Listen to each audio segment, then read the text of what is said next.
A famous quote from the Talmud goes, "We do not see things as they are, we see them as we are."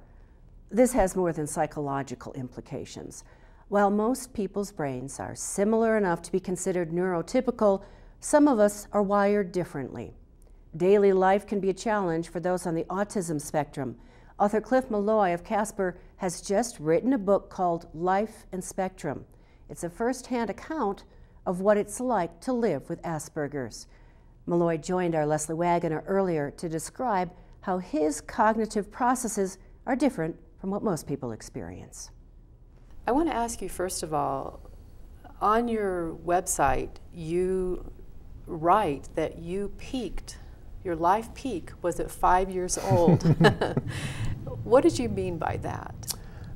What I meant by that is that at 5 years old, I didn't know that I was different yet. I didn't know that the world was going to be a place of danger for me, in a way more so than for most people. At 5 years old, I thought the world was a place of opportunity. and I functioned quite well in my world as a 5-year-old. Well, but all of that was about to change. Yeah. Well, at 5, what's going on when you're 5 that makes it so much easier? Is it the kids that are accepting? Is it, are you not having to make decisions? What it is that there's a simplicity to life. But also, I get to kindergarten at age 5, but it takes about a year for most of the kids to start falling in line with social protocols that I am not understanding because of my autism. So, and I'm not processing in the same way. So, so I'm on one path and they're on another path, and as that process moves in school, we're heading in separate directions. And it isn't always necessarily a mean thing. It's just that their nature is outworking and my nature is outworking, and they're working in separate directions. And as I became more and more aware of those differences and more aware of the consequences of those differences, I knew I was different. What differences did you start to notice? In kindergarten, my classmates were just like I was. They were very honest. They were very genuine. On the surface, not a hidden agenda, okay? And they wouldn't pretend to be something that they weren't. They were just very genuine. But that changed. They became more sophisticated socially and understood ways of group dynamics that I didn't understand. And so I tended to maintain that genuineness, not realizing how marginalizing it was going to make me. Yeah. But I didn't really have much of a choice. It was my nature. It still is. Still is. Yeah. So how do you deal with that very nuanced world that you live in? When I go out in the normal world, to me, it's like the prey at the watering hole. I'm pretty nervous about what could happen. And that's why I'm looking around in different directions all the time. I'm looking for something familiar that'll make me more comfortable, and I'm assessing unfamiliarity, because unfamiliarity equals danger or potential danger. So, I want to get back home. I want to get back to the tall grass where I feel safer. Does that make sense? Yeah. Well, danger, what is perceived as a danger? Well, there are certain things that have been beaten into me over the decades, and I mean that sometimes literally. But if you were to just give me a look right now, like you wanted to kill me, just a look of anger, maybe. A look of volatile anger. Just a look. You're not even touching me. Just maybe you're not even coming toward me. Just a look. I might not be able to move for a few seconds. And to me, it's just for someone to be able to shut me down over something so simple, because my brain doesn't process it well.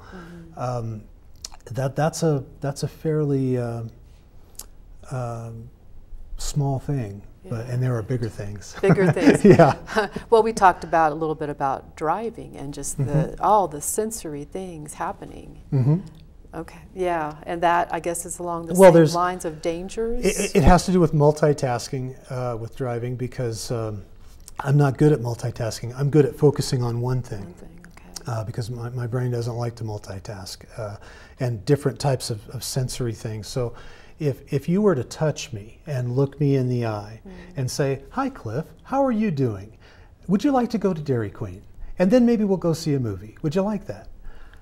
You have just said 4 things to me that require a response, and you touched me, and you looked me in the eye, and there was a tone in your voice, and all of that is this mountain of sensory information to me, and it has to go through this little funnel of my autistic brain, so I might not know that you asked me if I want to go to Dairy Queen, or it might hit me 5 minutes later. "Hey, did you say you wanted to go to Dairy Queen?" And that's so how it works. So there's two. It's multitasking in the brain, and not just physically, but and mentally. with driving, there's cars of different sizes and different colors, and they're coming in different directions, and perhaps some of them aren't obeying the law. Which they and there's school zones, and there's speed limits, and there's bicycles, and there's deer. There's a lot of stuff to multitask there. So that's one that took me a long time. I actually didn't own a car until I was about 24. Okay. I didn't get a driver's license until I was 19. 19. Pretty late for by some people's standards. But it just takes longer for some things for some people on the autism spectrum. Sure. Sometimes we can do the same stuff over time. Sometimes it just might take. It's just an individual thing, I guess. We were talking a little bit about nonverbal cues actually before camera, and I was very interested in something you said. Nonverbal cues aren't the issue. But they seem so much the issue. You hear about it so much. I believe that my issue with nonverbal cues is overstated. I say it is an issue, but it is not the issue. One of the examples I talk about is when I was a service employee, and my boss told me when I was hired I had to claim all my tips. So, hey, look, when I'm 5 years old and the rule is wait your turn on the playground, when I'm 5 years old, obeying the rules helps me fit in. It helps me function better socially, but that changes. See, now obeying the rules is going to cause a problem. So I was just obeying the rule. I just did what my boss told me. So I was making a ton of tips, and so I reported that to the administrative office, and then the gossip got around to my fellow employees, and they were not happy because they didn't want to claim their tips like you were. Exactly, and I didn't see that coming at all. See, my world started with obey the rules, things work better. Nobody told me that obeying the rules was actually going to keep me from fitting in. And that's the kind of stuff that I bring out in my autism seminars that I do with occupational therapy groups and autism society groups and things like that. Sure. What happened to you in that situation? Did you leave? I did. How did you deal with that? Well, it was the end of my possibility of fitting in. Because they were all mad at me. So it wasn't a very happy workplace to be in. No, of course. So the writing was on the wall at that point. And I've always felt that way about any job. I go into any job thinking this can end at any possible moment. Either. And if I don't find a way to mess it up, somebody else will. So you wake up one morning and you are, all of a sudden, you're neurotypical. How did you feel about that change? Well, with my current mindset, I can't imagine myself as being anything other than what I am, and I have certain abilities that I've come to rely on. They're skewed abilities. It's sort of an opposite skill set. If there's something that's obvious to most people, it might not be obvious to me at all.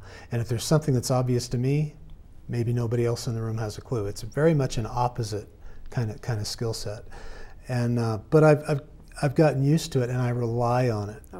I rely on my ability to assess a person's character. For example, when I meet somebody, I'm not really processing the social skills, the nonverbal cues, and so that's a downside. But the upside is that I'm not as easily distracted by them. I'm not, if somebody's a rat, I may be the first person in the room to know it. You're reading like a nervous system, or? I'm just not fooled by the social skills. I might see something deeper, and let me know that, boy, that person's a predator. I want to stay away from that. But then other people I know won't realize it until he does something. Yeah. But I'll know it first.